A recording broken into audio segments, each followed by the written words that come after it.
Neymar Jr. Decisions.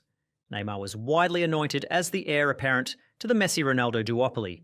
The prince promised to take the throne. Yet, as his career winds down, he stands as the ultimate cautionary tale of how choices, not talent, define a legacy. He arrived in Europe as a Santos prodigy and conquered the world at Barcelona, scoring in a Champions League final and forming the deadliest trio in history, alongside Messi and Suarez. He had the perfect platform to become the world's best. The defining evidence of his fatal flaw occurred in August 2017. In a move that shattered the transfer market, Neymar triggered his €222 million release clause to join Paris Saint-Germain. This wasn't just a transfer, it was a conscious decision to leave the highest level of sporting meritocracy for a project built on marketing and individual ego. He sought to escape Messi's shadow, but in doing so, he walked into a league where defenders compensated for the skill gap with brutality. The result was catastrophic, recurring metatarsal injuries, and a reputation that shifted from magician to part-time celebrity. Instead of Ballon d'Ors, he collected headlines for his annual injuries around carnival time and his sister's birthday. The move to Al Hilal in 2023, while lucrative, was the final admission that the sporting ambition had faded. Neymar will retire as Brazil's all-time top scorer, but history will remember him as the king who abdicated his throne before he ever truly sat on it.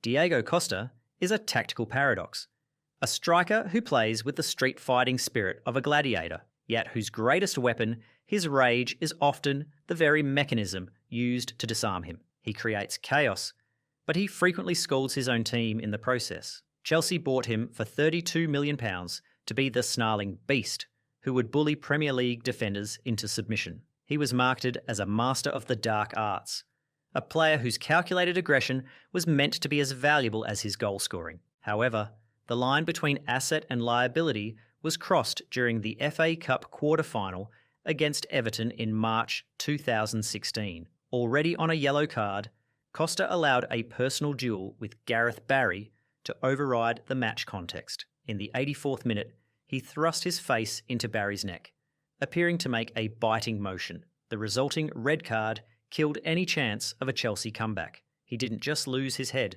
he abandoned his team in a knockout game because he couldn't suppress the urge to physically dominate an antagonist. This incident exposed the red mist fallacy. While fans loved his passion, defenders realised they didn't need to outplay him, they just needed to annoy him. His inability to separate the fight from the football meant he was often waging a private war rather than playing the match. His legacy serves as a warning. Intimidation is only a tool if you stay on the pitch. If aggression makes you a victim of the referee, you cease to be a warrior and become a liability.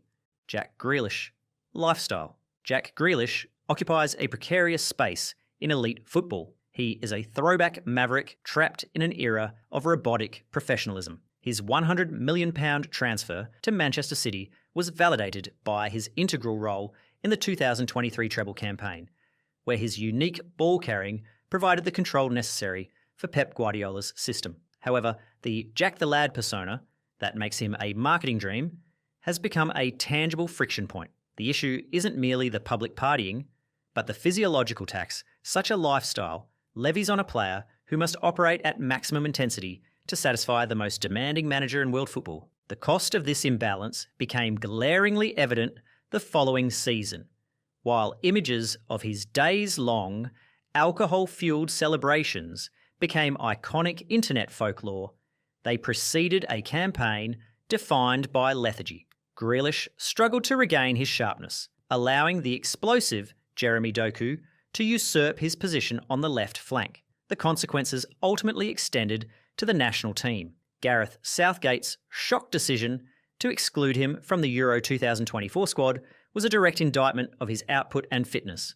Guardiola has frequently alluded to training rhythms when discussing Grealish's absences, coded language suggesting his application off the pitch wasn't matching his talent on it. To avoid becoming a fleeting cult hero rather than a sustained legend, Grealish must accept that the margins at the absolute peak are now too fine to accommodate a lifestyle that drifts away from total devotion. Cristiano Ronaldo, ego.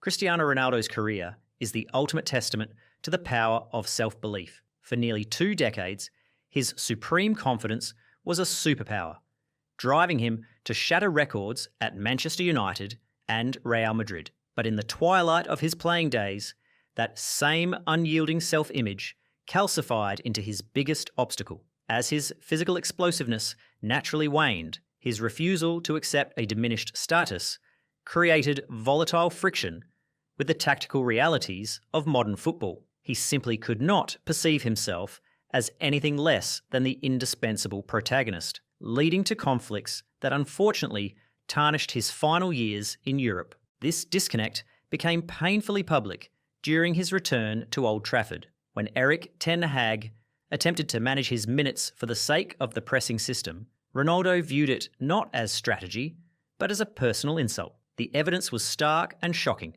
refusing to enter the match against Tottenham Hotspur and delivering that unauthorised, scorched earth interview with Piers Morgan. These were not the actions of a leader protecting his team, but of an individual protecting his brand.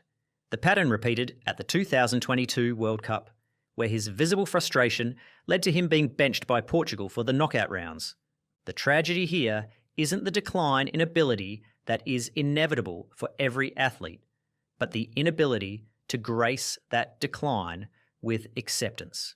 While his move to Saudi Arabia allows him to remain the focal point, the lesson remains: to truly secure his legacy, he must learn that a legend's impact is sometimes strongest when they step back to let the collective shine. Zlatan Ibrahimović. Zlatan Ibrahimović built his legend on the belief that he was a god among mortals. He was a player who could win a league title for any team on earth, provided that team agreed to be the supporting cast in his personal movie. In 2009, Barcelona paid €69 million plus Samuel Eto'o to bring him to the Camp Nou. It was supposed to be the perfect marriage. The world's most physically dominant striker joining the world's most technical team, a Ferrari finally given a Formula One track. However, the collision of egos reached its breaking point following a match against Villarreal in May 2010. After playing only 5 minutes as a substitute, Zlatan stormed into the locker room, kicked a metal kit box, and screamed at Pep Guardiola. This wasn't just a heat-of-the-moment outburst. It was a total rejection of the team's hierarchy. He famously later quipped, "You bought a Ferrari, but you drive it like a Fiat." This proved that Zlatan's ego was fundamentally incompatible with a system where the collective was the star. He couldn't accept being a tactical pawn, even to accommodate Lionel Messi. Now retired, the lesson remains for his new career as an executive. He must learn that leadership is not about casting a shadow, but about growing trees. Eden Hazard, professionalism. Eden Hazard will forever be remembered as one of the most naturally gifted playmakers the Premier League has ever seen. At Chelsea, he didn't just play.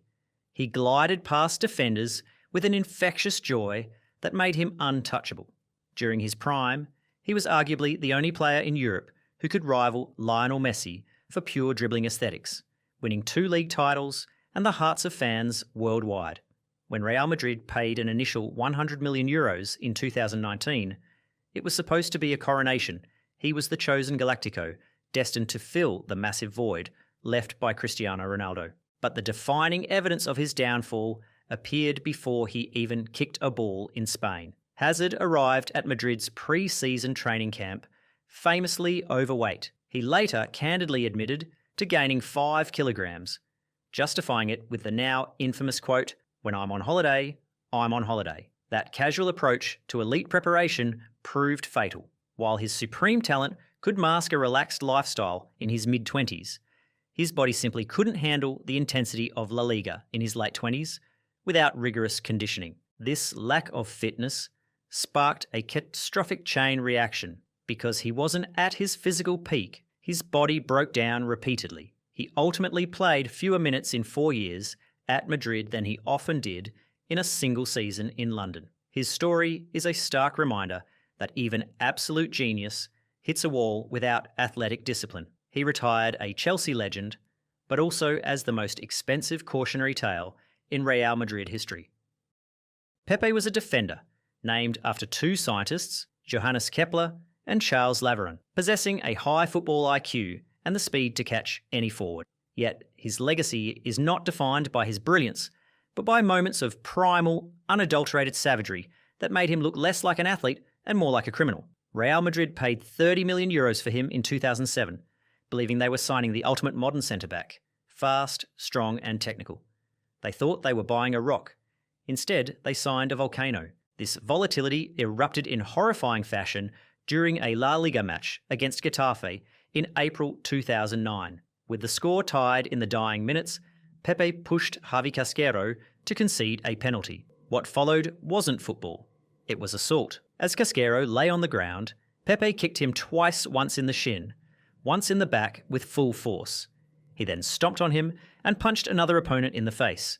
He was banned for 10 matches, later admitting he didn't recognise himself. This incident diagnosed a terrifying lack of emotional breaks. In high-stress moments, the red mist didn't just override his training, it erased his humanity. He turned from an elite defender into a violent liability capable of destroying his team's reputation.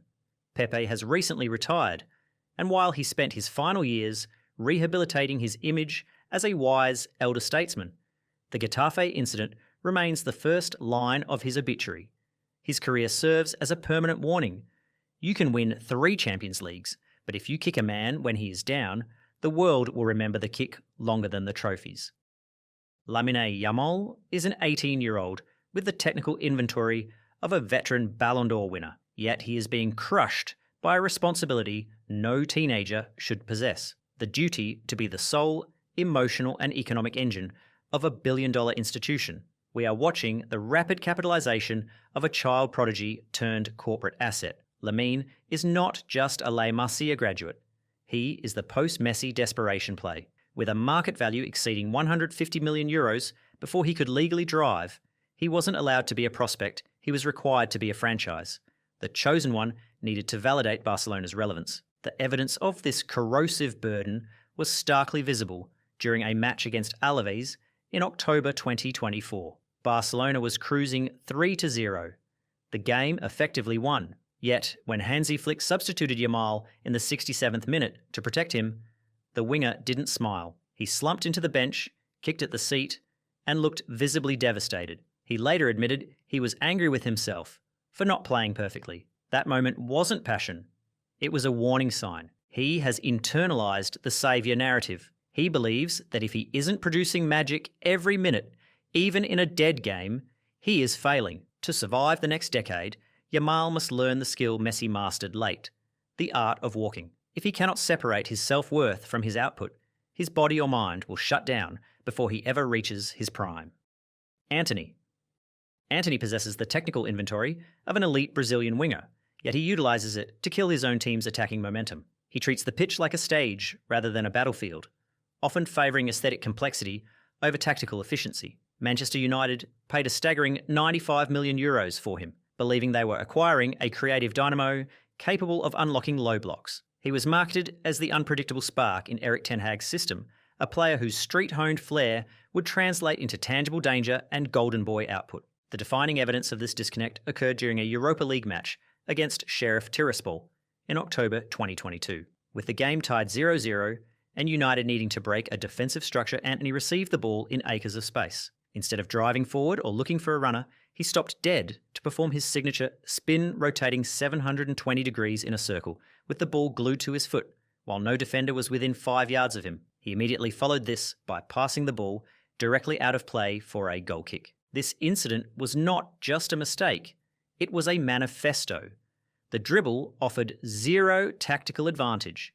It simply allowed the defence to reset while he indulged his ego. It revealed a player more obsessed with creating viral clips than contributing to collective structure. Antony must strip his game of circus tricks and learn the value of boring efficiency. If he cannot simplify his game to serve the scoreboard rather than the gallery, he will go down as one of the most expensive errors in transfer history. Gareth Bale. Gareth Bale retired with 5 Champions League titles, more than most clubs in history, and a portfolio of the greatest finals goals ever scored. Yet, in Madrid, he is remembered less as a legend and more as a mercenary. He was a Galactico who treated the Santiago Bernabeu like a corporate office. He punched in, delivered world-class output, and punched out, refusing to pretend football was his entire existence. In 2013, Real Madrid broke the world record to sign him as Cristiano Ronaldo's heir, expecting a fanatic who lived for Madridismo. Instead, they got an employee. The friction defining this relationship was immortalised on November 19th, 2019. After Wales qualified for Euro 2020, Bale was seen celebrating behind a banner that read Wales, Golf, Madrid in that order. He wasn't tricked, he sorted out, laughing. It was a deliberate trolling of the Spanish media and a visual manifesto stating his employer was merely his third priority. This incident diagnosed the core issue: emotional detachment. Bale viewed football as a skill to be executed, not a religion. While fans demanded suffering after losses, Bale played golf. His 9-to-5 mentality allowed him to perform in high-pressure moments without stress, but made him impossible to love for a fan base demanding total submission. Now retired, he must let history focus on the 2018 bicycle kick, rather than the lazy golfer myth, ensuring he is remembered as the most successful British export in football history. Raheem Sterling, overthinking. Raheem Sterling is statistically one of the most productive wingers in Premier League history, yet he operates with a fatal panic button in his finishing mechanics. He is a world-class ball carrier who, upon entering the penalty box, often looks like he's trying to solve a calculus equation rather than simply kick a ball. Clubs like Manchester City and Chelsea paid premium fees because his movement is elite. He finds space when none exists. His resume, boasting over 100 Premier League goals, suggests a clinical forward, but the eye test often reveals a different story. This psychological block was immortalised during the Champions League quarter-final against Lyon in August 2020.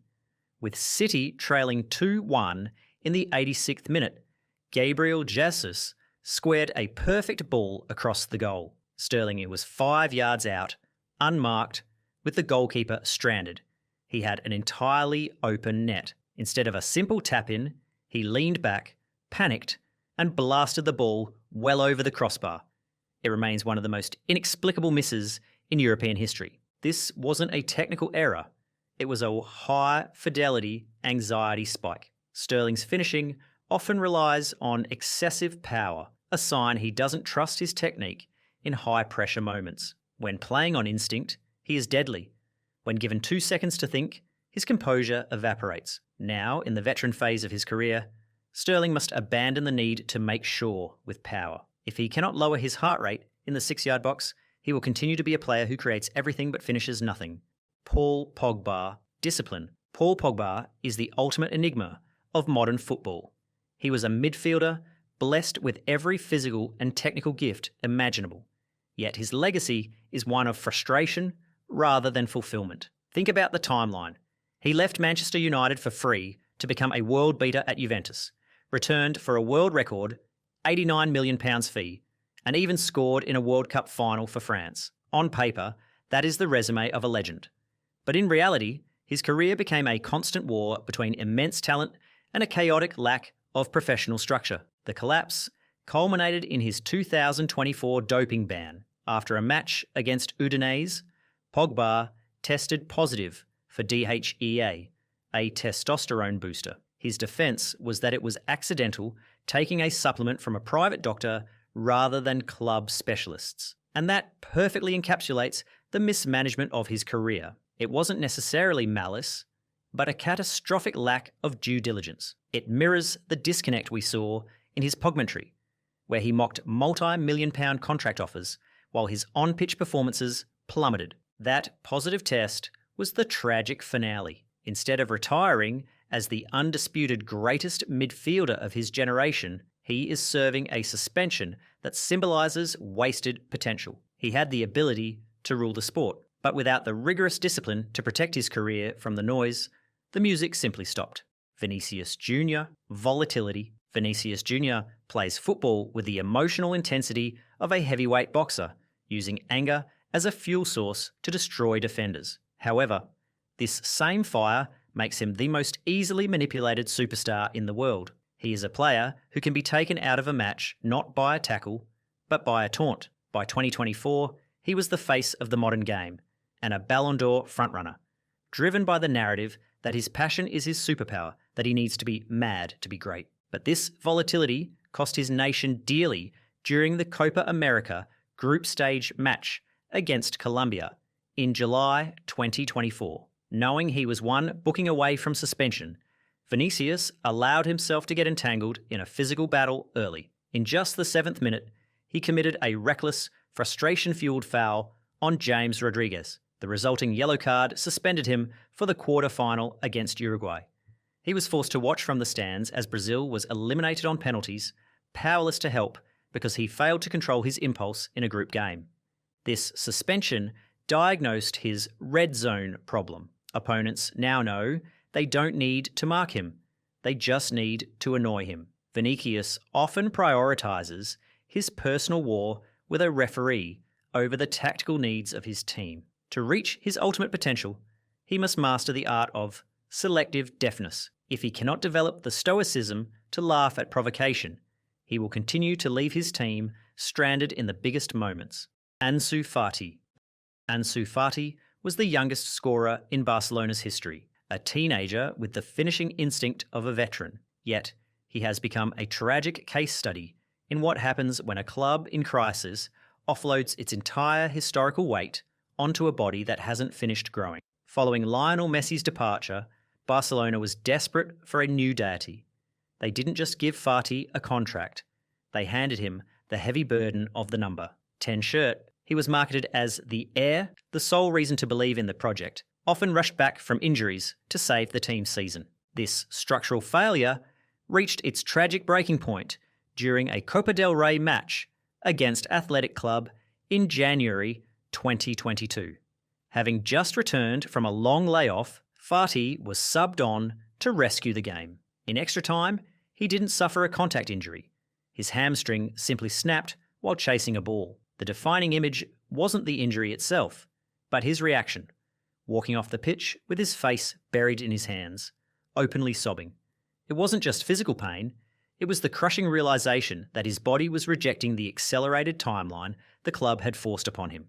Fati was playing with the burden of being Messi, leading to subconscious tension and overexertion. By trying to be the franchise saviour, he compromised the explosive fibres that made him special. To survive, Ansu must psychologically retire the player he was at 16. He must accept he is no longer the new Messi and reinvent himself as a specialised poacher. If he continues to chase the ghost of his teenage potential, his career at the elite level is over. Darwin Núñez. Darwin Núñez is a paradox. He creates chances with the physical dominance of a world-class athlete, but finishes them with the frantic energy of an amateur. He is perhaps the only striker in the world who can single-handedly terrorise a defence for 89 minutes, only to miss the one chance that defines the result. Liverpool broke their transfer record to sign him for €85 million, marketing him as the agent of chaos destined to rival Erling Haaland. His raw metrics are intoxicating, consistently finding him in positions other strikers can't reach, fueling the belief that once he settles, the goals will flow. But the reality of this fatal flaw was painfully exposed during a match against Luton Town in November 2023.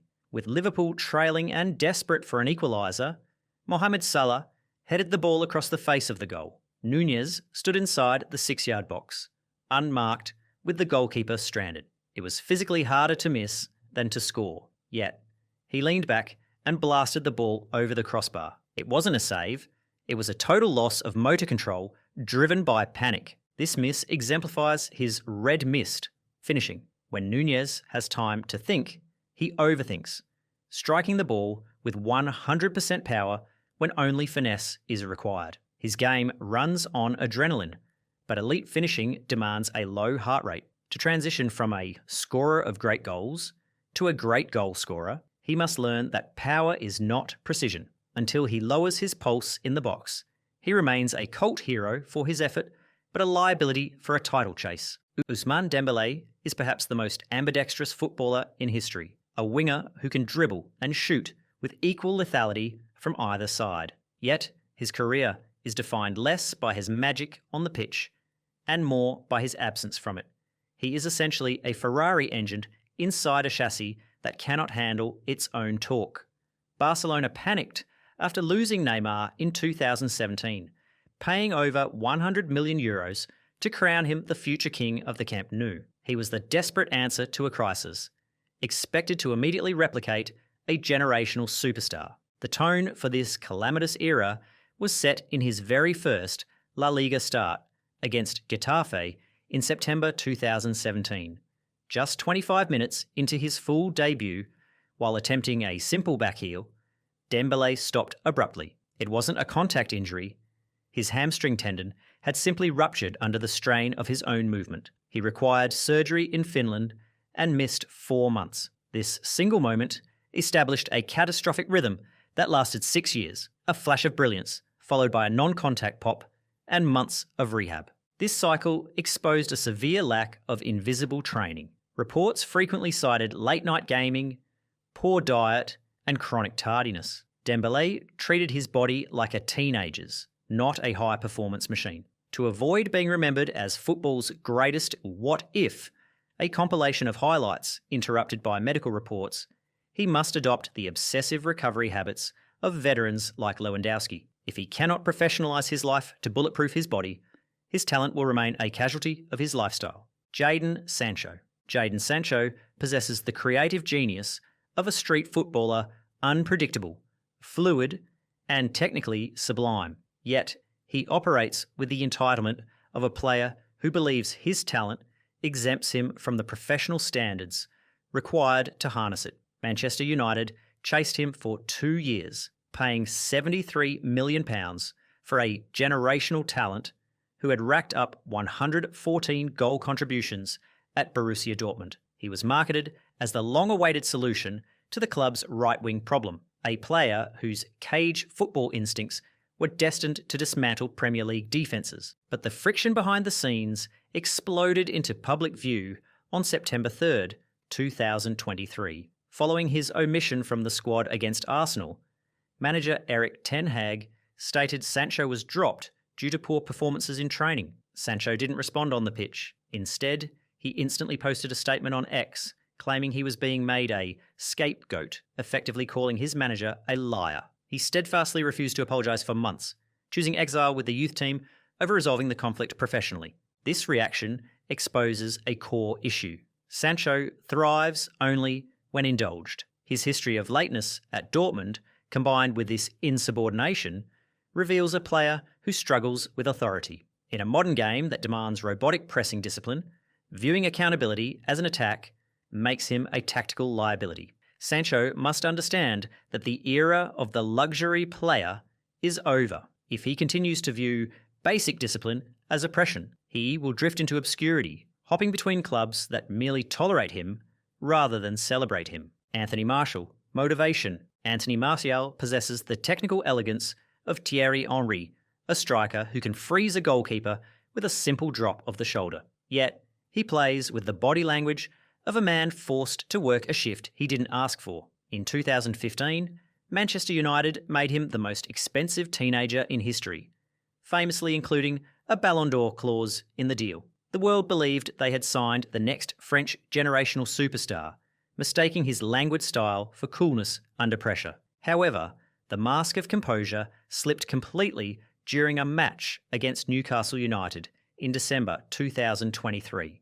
With United under siege, manager Erik ten Hag was seen screaming at Martial to track the run of Fabian Schär. Instead of sprinting to cover, Martial stopped dead, threw his arms up, and argued with his manager, while play continued around him. He was substituted shortly after, having touched the ball just 17 times in an hour. This incident diagnosed his conditional effort. Martial only engages when the spotlight is on him, treating the ugly side of the game, pressing and tracking back, as optional tasks beneath his talent. In the modern game, a striker who refuses to run without the ball leaves his team playing with 10 men. Martial's elite career evaporated because he never realised that class is not a substitute for work. He must accept that football is 90 minutes of running, not just 10 seconds of shooting.